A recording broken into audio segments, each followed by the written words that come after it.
Oke, bismillahirrahmanirrahim. Kita mulai untuk bahas soal persiapan ATS ya.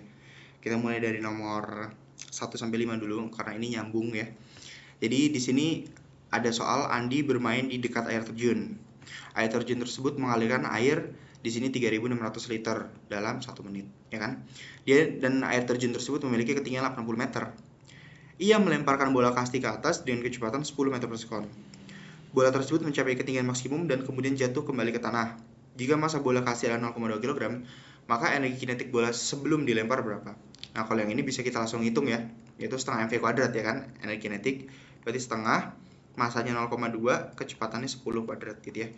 2 sama 0,2 itu 0,1, 10 dikuadratin, itu 100 ya kan, dikali 0,1 berarti 10 joule gitu. Nah, di sini Andi kan dia tadi dibilang ya, dia bermain di dekat air terjun. Jadi kalau kita asumsinya air terjun kayak gini, mungkin Andi lagi di bawah sini gitu kan. Dia ngelempar bola tadi gitu. Nah, di sini yang ditanya ke nomor 2 adalah energi potensial gravitasi bola saat mencapai ketinggian maksimum. Jadi pas mentok sampai sini. Nah, kalau kita lihat energi itu kan sifatnya kekal ya. Kekal. Energi itu nggak bisa dimusnahkan, nggak bisa diciptakan, dia hanya bisa berubah bentuk. Jadi kalau awalnya di sini bentuknya adalah energi kinetik 10 joule ya kan, maka ketika sampai atas, yang mana di atas itu kan dia berarti berhenti sesaat kan pas di ketinggian maksimum kan, karena sempat stop ya nggak, terus nanti turun lagi ke bawah, maka di atas itu energi kinetiknya nol. Kenapa? Karena kecepatannya habis ya kan, dia dilempar ke atas, naik terus sampai kecepatannya habis gitu kan, berhenti mentok di ketinggian maksimumnya. Maka di sini energi potensialnya adalah ya 10 joule juga. Jadi yang energi kinetik 10 joule ini semuanya ditransfer jadi energi potensial. Gitu ya. Jadi energi potensialnya juga 10 joule gitu. Atau kalau kita kenal biasanya pakai konsep energi mekanik ya kan gitu. Nah, yang nomor 3 ini yang tentang energi mekaniknya gitu. Energi mekanik total bola berapa gitu. Nah, energi mekanik yang tadi aku bilang ya, energi itu sifatnya kekal. Mau dimanapun nilainya akan sama terus, gitu ya. Nah, energi mekanik itu adalah energi total. Jadi, energi total benda ketika bendanya masih di bawah atau bendanya pas di atas atau bendanya misal di tengah-tengah sini, kan nilainya akan sama terus gitu. Karena ini ditanya energi mekanik, ya kan? Berarti ya udah kita lihat di titik mana aja bebas karena nilainya sama kan. Misal kita lihat di titik paling bawah, di paling bawah dia nggak punya ketinggian, berarti potensialnya 0 ya kan, dia cuma punya kinetik nih, kinetiknya 10 ya nggak, berarti ya energi mekanik itu kan energi potensial ditambah energi kinetik ya nggak. Kalau potensialnya 0, kinetiknya 10, dapat hasilnya 10 joule juga gitu ya, sama-sama 10 joule gitu. Oke, sekarang nomor 4. Yang nomor 4 adalah energi air yang mengalir, ini dia di air terjun tersebut gitu. Energi air di sini yang tanya energi gitu ya. Nah, karena air terjun di sini kita tahu ketinggiannya tadi 80 meter ya kan. Terus di sini air yang mengalir itu 3.600 liter ya kan. Maka kita udah tahu pasti ya kalau di sini ada apa ketinggiannya, maka energi yang dimiliki air terjun adalah energi potensial yaitu MGH. Nah, yang perlu teman-teman lihat juga adalah di sini air di sini mengalirkan berapa nih? Mengalirkan air seberat berapa ini? 3.600 liter. Dan harus ingat massa jenis air itu adalah 1 kg per liter ya, kalau dibuat liter ya, 1 kg per liter. Jadi 1 liter air dia mengandung 1 kg air ya. Berarti kalau di sini 3.600 liter itu sama aja kayak 3.600 kg gitu ya. Maka energi potensial di sini bisa kita tulis masanya 3.600 kg ya kan, nggak usah aku tulis di sini. Gravitasinya 10, ketinggiannya 80. 8 dikali 36 adalah 288 kan. Ini telurnya ada 4, berarti 288,0000. Satuannya joule. Nah, biasanya kalau angkanya gede kayak gini, di option itu bukan dalam joule biasanya, tapi dalam kilojoule. Kalau kita ubah ke kilojoule, berarti harus kita bagi 1000. Yang ininya nanti dicoret, ya kan? 30 itu. Jadi 2880 kilojoule aja, gitu ya. Itu adalah hasil yang dari nomor 4 gitu ya, 2880 kilojoule. Tapi tergantung optionnya nanti dalam apa ya gitu. Jadi jangan dihafalin ininya gitu. Kalau optionnya mintanya dalam joule ya udah tulis aja yang ini berarti yang panjang. Oke. Nomor 5, jika dipasang pembangkit listrik tenaga air dengan efisiensi 75%, tentukan energi dalam kWh yang dihasilkan gitu ya. Nah, energi yang dihasilkan yang dimiliki oleh pembangkit listrik, berarti energi listrik kita aja ya, itu kan adalah efisiensinya ya kan dikali dengan energi potensial dari air terjunnya. Kenapa? Karena air terjun tadi kan punya potensial berapa tadi energinya? 2880 kilojoule. Tapi kan nggak semuanya diubah jadi energi listrik, ya nggak? Ada sebagian yang hilang pasti.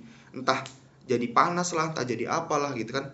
Nah, 75% energinya itu jadi listrik. Berarti ya kita udah bisa simpulin 75% ya kan, dari 2880 kilojoule ya kan.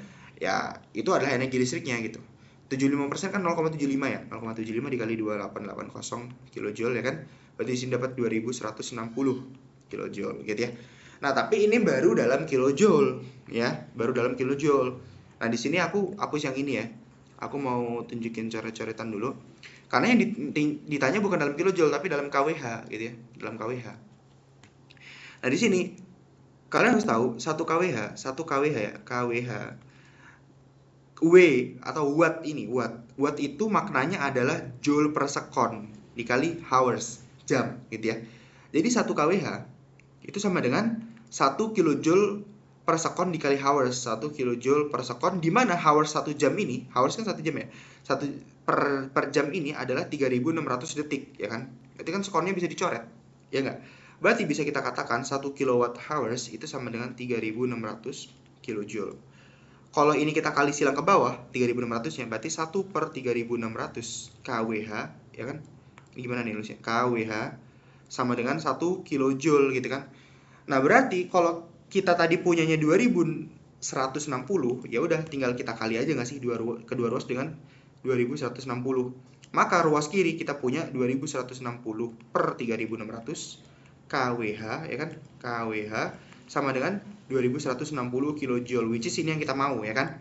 Maka di sini kalau kita hitung 2160 dibagi 3600 adalah 0,6 kWh. Ya, itu adalah jawabannya. Yang nomor ini, 0,6 kWh. Loh, Kak, ini nggak dipakai ya waktunya 1 menit. Nah, ini nih yang jadi masalah ya, karena yang di sini di soal ini yang ditanya energi doang. Kalau kita menggunakan waktu, maka yang kita hitung tuh daya. Karena di sini nggak ada energinya, nggak ada konteks tentang daya yang ditanyakan ya kan. Yang ditanyakan cuma energi, berarti ya nggak dipakai gitu. Tapi kalau misal teman-teman pengen tahu kayak, Kak, kalau diterapkan dalam pertanyaan tentang mencari daya listrik gimana gitu, teman-teman boleh chat aku gitu ya. Boleh chat aku, nomor aku pasti aku sertain pas di kelas, oke? Nah, sekarang kita lanjut nomor 6. Di sini seorang anak bermain ayunan. Saat ayunan mencapai titik terendahnya, kecepatannya 4. Jika massa anak tersebut 30 kg, hitunglah ini gitu ya. Jadi kalau kita asumsiin kan ini ayunan nih, ya kan? Ayunan. Dia bakal ini kan gerak gini kan, ya nggak gitu. Bakal gerak bolak-balik. Let's say titik terendahnya ada di sini, gitu ya gitu. Terus nanti titik tertingginya lagi ya di sini gitu ya. Tingginya kan harus sama kayak ini ya gitu. Nah, di sini energi kinetik anak saat mencapai titik terendah di sini nih. Nah, titik terendah itu adalah titik yang kita asumsikan energi potensialnya itu 0 ya. Jadi untuk konteks nomor 6, karena energi potensialnya 0 ya kan. Di sini karena ditanya energi kinetik ya udah langsung kita hitung aja setengah mv kuadrat ya kan. Setengah mv kuadrat setengah masanya berapa? 30 kilo tadi udah ada kan.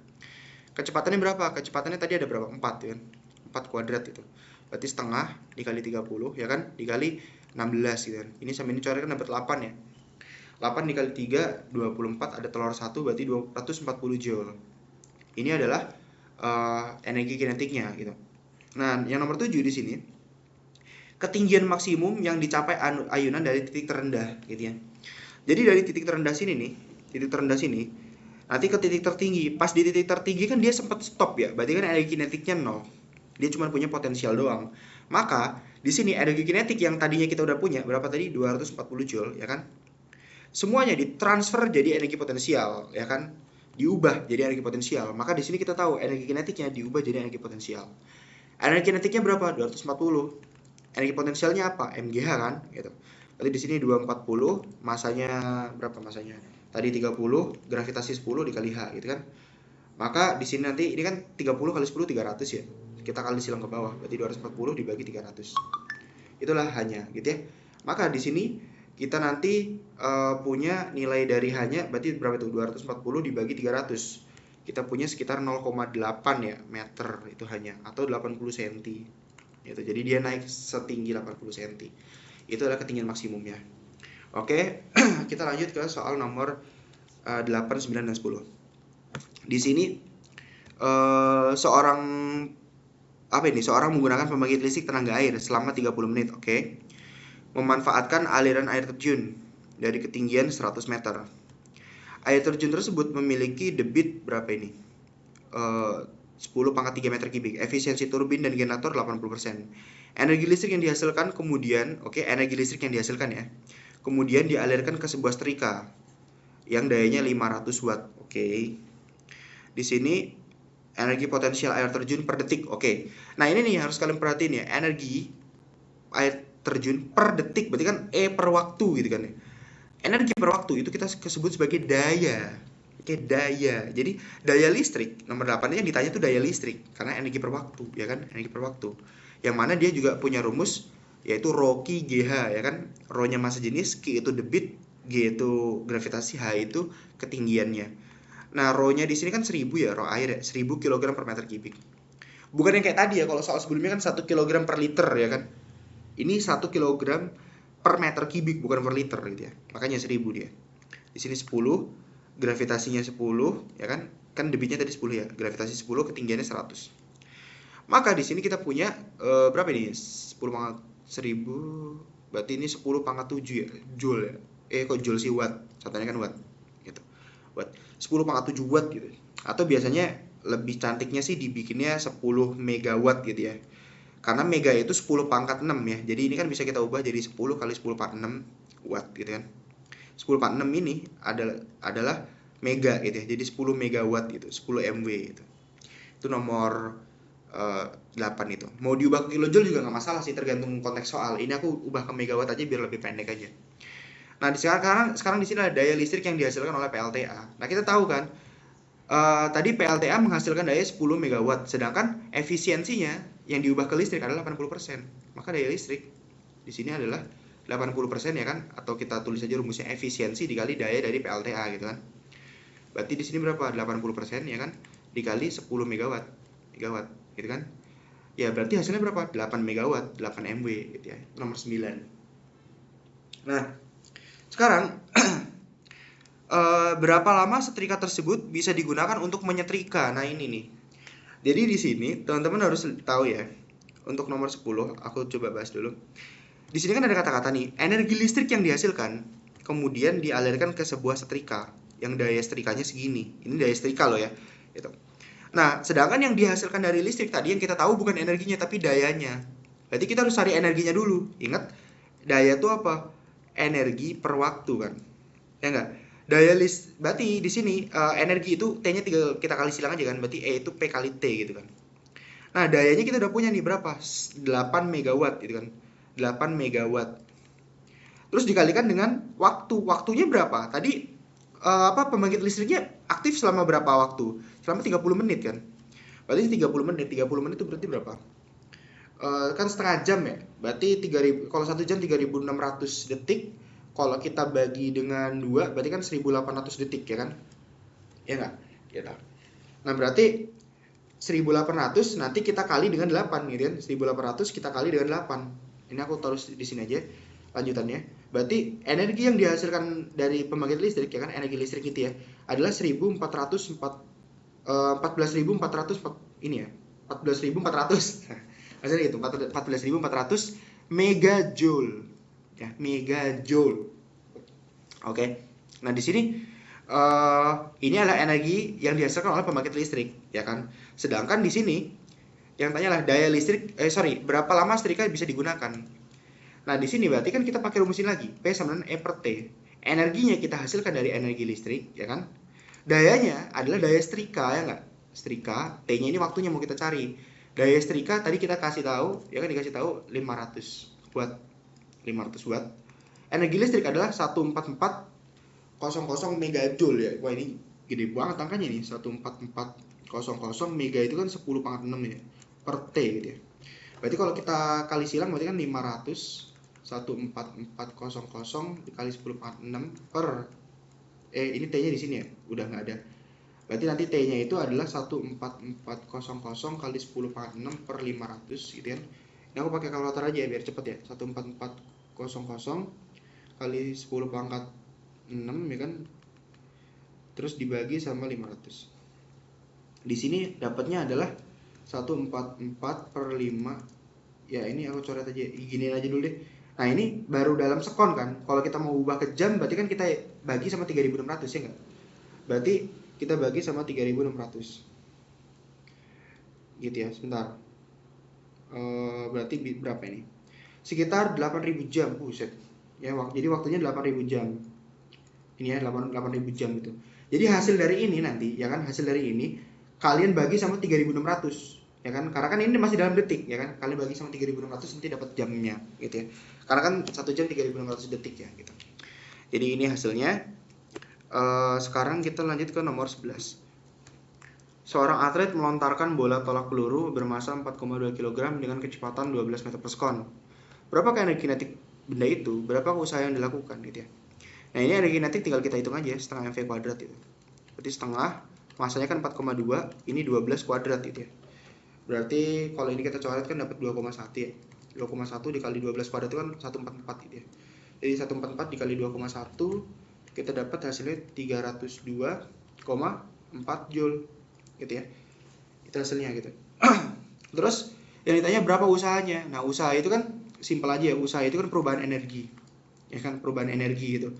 Jadi energi akhir dikurangin energi awal. Awalnya benda itu kan pasti dipegang sama atletnya kan. Berarti kan bendanya diem. Berarti awalnya kan dia nggak punya energi kinetik, 0 kan. Energi akhirnya adalah 302,4 gitu kan. Dikurangin 0 ini, dikurangin 0. Ya maka hasilnya juga sama, 302,4 joule juga gitu. Ini adalah usaha yang dilakukan. Jadi sama aja. Jadi ya logikanya kan make sense ya. Kita ngasih usaha senilai 302 diubah jadi energi kinetik 302 gitu kan. Karena energi itu kan sifatnya kekal. Yang kita kasih sama dengan yang terjadi gitu ya. Nomor 12 di sini adalah gimana nih? Sebuah benda ya kan, masanya 2 kg, jatuh bebas dari ketinggian 20 meter di atas tanah. Hitunglah usaha yang dilakukan gaya berat saat ketinggian benda 10 meter. Di sini kan 2 kg. Terus ketinggiannya 20 meter. Hitunglah usaha yang dilakukan gaya berat saat ketinggian bendanya 10 meter. Berarti di sini kan ketinggiannya 10 meter gitu. 10 meter. Ya udah, berarti W sama dengan F kali S kan. Gaya yang dilakukan adalah gaya berat kan. Gaya berat kan rumusnya M kali G ya kan. Dikali S. Jarak tempuhnya berapa? 10 meter. Ya kan? Kan dari sini ke sini. Kalau ini 20, ini 10, berarti kan ini sisanya 10 juga ya kan. Berarti masanya tadi 2 kilo, gravitasi 10, dan jarak yang ditempuh 10. Itu ya, berarti 200 joule. Ya, itu jawaban nomor 12. Nah, nomor 13 ini, sebuah traktor digunakan untuk mengangkat benda seberat ini 1,2 kali 10 × 4 Newton setinggi 9 meter dalam waktu ini gitu ya. Berapakah energi traktor tersebut gitu ya. Ya ini sebenarnya apa ya, kalau di soal aslinya ya, ini ada soal aslinya. Soal aslinya itu yang ditanya bukan energi tapi daya gitu ya. Tapi karena ditanya di sini energi, ya udah kita bahas itu ya. Jadi kalau energi, ya udah, energi itu kan tadi kan usaha itu perubahan energi kan. Perubahan energi. Di sini dipakai buat ngangkat bendanya, awalnya di sini nih. Berarti energi potensialnya kan 0. Terus diangkat sampai ketinggian tertentu ya enggak? Yang mana energi potensialnya kan pasti ada, entah sekian gitu kan. Berarti usaha yang bisa kita ini ya, cari nanti ya, adalah ini kan apa, energi akhir dikurangin energi awal gitu kan. Mana energi akhirnya itu energi potensial, energi awalnya kan 0, berarti energi potensial doang. Berarti bisa kita katakan usaha yang dilakukan itu sama dengan nilai dari energi potensial. Ya karena yang ditanya di sini adalah berapakah energi traktor ya kan. Ya sama aja kayak kita nyari usahanya, berarti kan usaha kan F kali S ya enggak? Gitu, berarti EP gitu. F-nya berapa? 1,2 dikali 10 / 4. S-nya berapa? 9 gitu kan. Kan jaraknya 9 meter gitu ya. Ini EP-nya gitu. Berarti 1,2 dikali 9 itu berapa? 10,8 ya. Dikali 10 / 4. Ini berarti EP-nya. Ini sorry jelek. EP gitu ya. Berarti EP-nya adalah 10,8 kali 10 / 4 atau 1,08 kali 10 / 5 gitu ya. Ini adalah hasil dari EP-nya. Kalau mau diubah ke kilojoule juga nggak apa-apa. Kalau ini hasilnya joule ya. Nah, tadi kan aku sempat bilang soal aslinya yang dicari itu apa? Yang dicari adalah ini nih, daya. Berarti kalau daya gimana cara nyarinya? Gampang aja. Daya itu berarti kan energi per waktu. Energinya pakai yang ini nih. Yang 1,08 kali 10 / 5 ya kan. Waktunya tadi kan ada tuh 15 detik ya kan. Nah, ini nanti kalian hitung, nanti dapat satuannya watt gitu ya. Itu hasilnya. Oke. Nah, sekarang kita lanjut ke nomor 14. Nomor 14 itu benda AB masanya sama ya kan.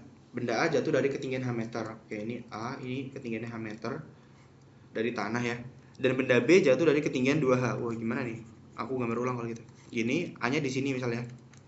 Ini H meter, B-nya di sini. Ketinggiannya 2H, ya kan? 2H. 2H, oke.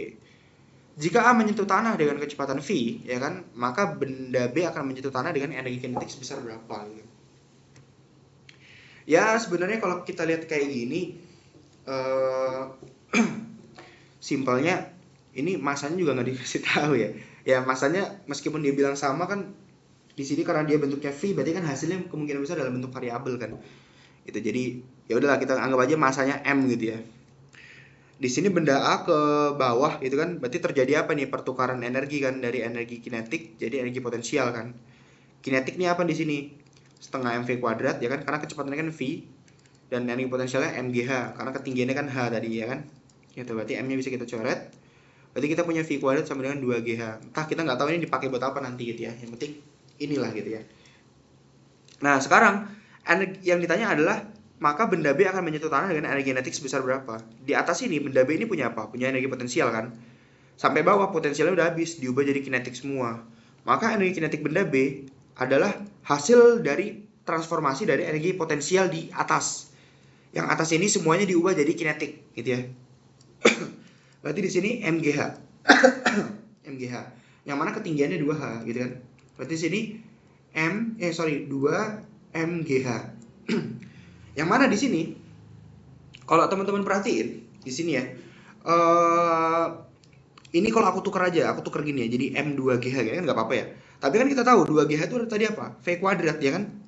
Berarti kita bisa tahu kalau ini kita substitusi, yang ini kita ganti ke sini gitu ya. Maka kita punya energi kinetik di benda B adalah M 2GH-nya kita ganti V kuadrat. Jadi MV kuadrat gitu. Gitu ya. Nah, kenapa tadi aku bilang ya masanya nggak ada? Karena kan di hasilnya butuh massa gitu kan. Jadi kita anggap aja masanya M gitu. Mungkin di sini guru kamu lupa masukin gitu ya. Nah, sekarang kita nomor 15. Di sini nomor 15 adalah gimana nih? Sebuah benda masanya 2 kg dijatuhkan dari ketinggian 10 meter. Berapa energi mekanik benda sesaat sebelum mencapai tanah? Ini simpel aja. Jadi dia kan 2 kg, ketinggiannya kan 10 meter ya.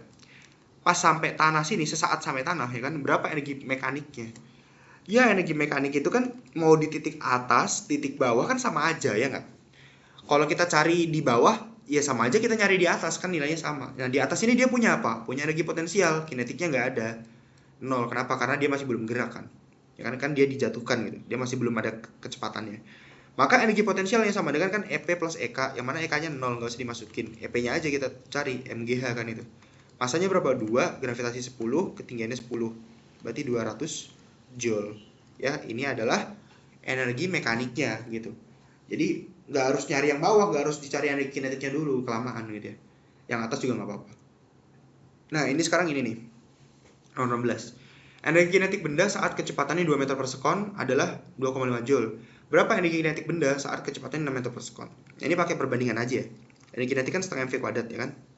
Setengah mv kuadrat. Ini energi kinetik pada keadaan pertama, kecepatannya pada keadaan pertama. Masanya kan nggak berubah ya.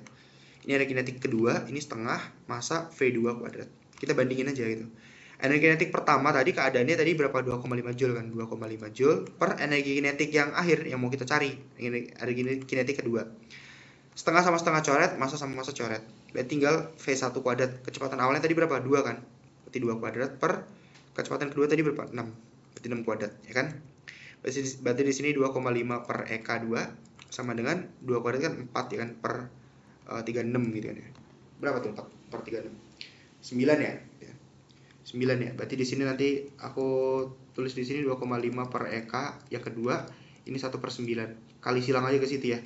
Berarti di sini kita kali silang EK2 kali 1 kan EK2, 9 kali situ berarti 2,5 kali 9. Berarti 2,5 ya kan, dikali 9 itu berapa berarti? Sekitar 22,5 Joule. Gitu ya. Ini adalah hasil dari energi kinetik keduanya. Gitu. Pakai perbandingan aja lebih simpel ya. Nah, sekarang nomor 17. 200 liter air dalam tangki yang disimpan pada ketinggian 4 meter. Berapa energi potensial? Nah, ini simpel banget ya. Energi potensial kan berarti MGH doang.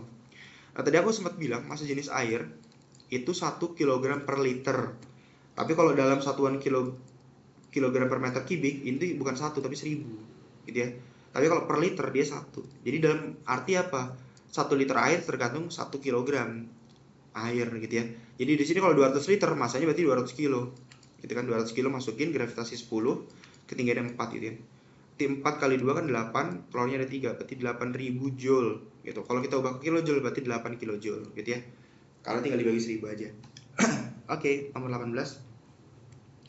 Di sini agak sulit kayaknya ini ya. Sebuah bola masanya 200 mg.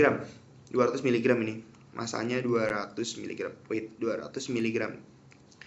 Dilempar vertikal ke atas selama waktunya nih 0,8 sekon.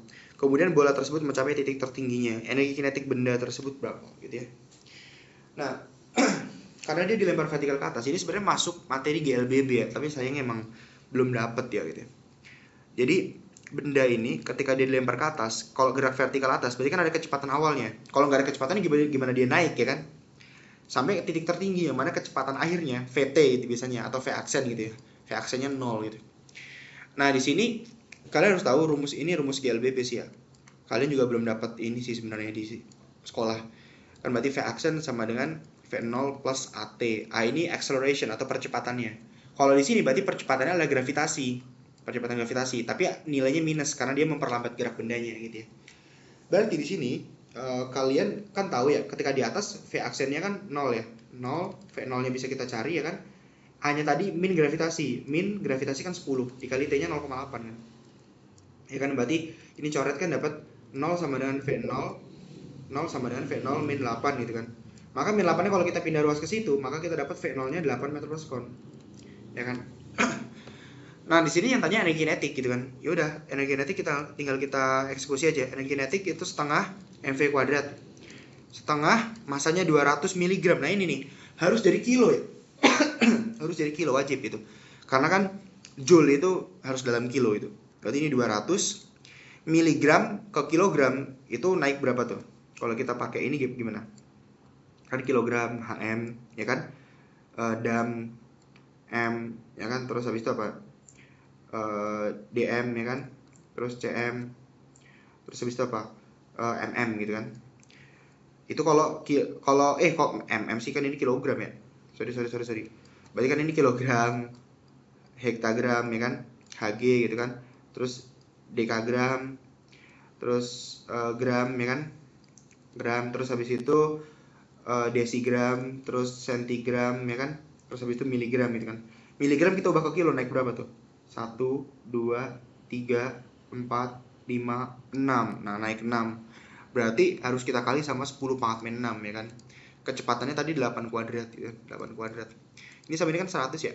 Berarti 100 dikali 10 pangkat min 6 dikali 64 ya kan. Ya, ini 100 sama ini kan 10 pangkat min 4 ya. Berarti di sini 10 pangkat min 4 dikali 64. Berarti hasilnya 64 kali 10 pangkat min 4 joule. Nah, ini tergantung ya, nanti mau kamu convert jadi apa gitu ya. Apakah jadi milijoule lah atau jadi apalah gitu ya. Jadi ini jawaban yang ini. Oke. Nomor 19 ini nggak ada ini ya, nggak ada hitung-hitungannya, teori aja. Di sini tentukan apakah buah kelapa tersebut memiliki energi kinetik potensial pada titik masing-masing titik. Kalau dia di atas ini nih, yang di titik A, ini kan titik A nih, dia masih belum jatuh nih, berarti dia punya potensial aja, kinetiknya nggak ada. Sedangkan ketika dia di sini, dia punya ketinggian kan, yang di titik B kan, berarti potensialnya ada, kinetiknya juga ada. Pas di titik C, dia udah nggak punya ketinggian, berarti potensialnya nggak ada, kinetiknya ada, gitu ya. Jadi tergantung pertanyaannya apa nanti gitu ya. Nah, nomor 20. Ini juga lumayan sulit ya. Kenapa? Karena kalian juga nggak tahu deh. Kalau udah dapet trigonometri sih enak harusnya. Di sini kan sebuah meja ditarik dengan gaya F1. F1-nya 30 Newton yang ini. 30 Newton. F2-nya di sini berapa tadi F2-nya? Oh, F1, F2, F3. Oh, masing-masing ya ini ya. F1-nya 30, F2-nya 10 ya. F2-nya 10 Newton. F3-nya 20. Ini 30. 20 Newton. 20 Newton, oke. 30, 10, 30. 30, 10, 20. Nah, meja tersebut berpindah sejauh berapa gitu kan? Karena di sini yang dikasih tahu nih usahanya 20 joule. Nah, kita harus tahu ya usaha itu apa? F kali S. F-nya ini gaya total. Nah, gaya totalnya berapa? Harus kita cari tahu dulu. Tapi masalahnya F2 ini masih miring, jadi harus dilurusin dulu. Kan F2 kan ke sini nih. Ini 60 derajat kan. Sedangkan kan berpindahnya ke kanan kiri kan, ke arah sumbu X kan. Maka harus diproyeksi dulu ke arah sini. Berarti kita sebut F2X, F2 arah sumbu X. Kalau pakai trigonometri ini kan sisi samping, ini sisi miring ya. Intikan ya. berarti pakai cos gitu. Berarti F2 cos 60 derajat. Kalau ada yang masih bingung, chat aku ya perihal ini ya, karena kalau nggak salah ini juga kalian belum dapat ya. F2 nya kan tadi dapat 10, cos 60 kan setengah ya, berarti 5 Newton kan ini ya, 5 Newton gitu. Berarti di sini kita punya F2 nya kita wakili dengan yang kesini nih, yang namanya F2X, yaitu 5 Newton ya kan. Maka di sini usahanya tadi kita punya 20 Joule. Nah, berapa nilai dari ininya nih, dari gayanya? Nah, kita lihat, ditarik ke kiri 30 ya kan, ditarik ke kanan berapa ini? 5 ya kan, ditambah ke kanan lagi tadi 20 yang ini kan, F2 kan, F3 kan 20 gitu. Berarti 30 sama ini apa, 25 kan ini kalau ditambahkan. Berarti sisanya berapa? Selisihnya 5 kan? Ya kan, karena ditarik ke kiri 30, tarik ke kanan 25. Berarti kan selisihnya 5 ya enggak? Selisihnya 5. Maka di sini gayanya 5 dikali S gitu kan. Ya udah, coret aja. Berarti dapat perpindahannya 4 meter. Tapi kalau ditanya ke arah mana, ya kan, ke arah mana? Kan ke arah kiri, berarti ke arah kiri. Kenapa ke arah kiri? Karena menang 30-nya gitu ya. Nah, ini kita cicil dulu soalnya sampai nomor 20.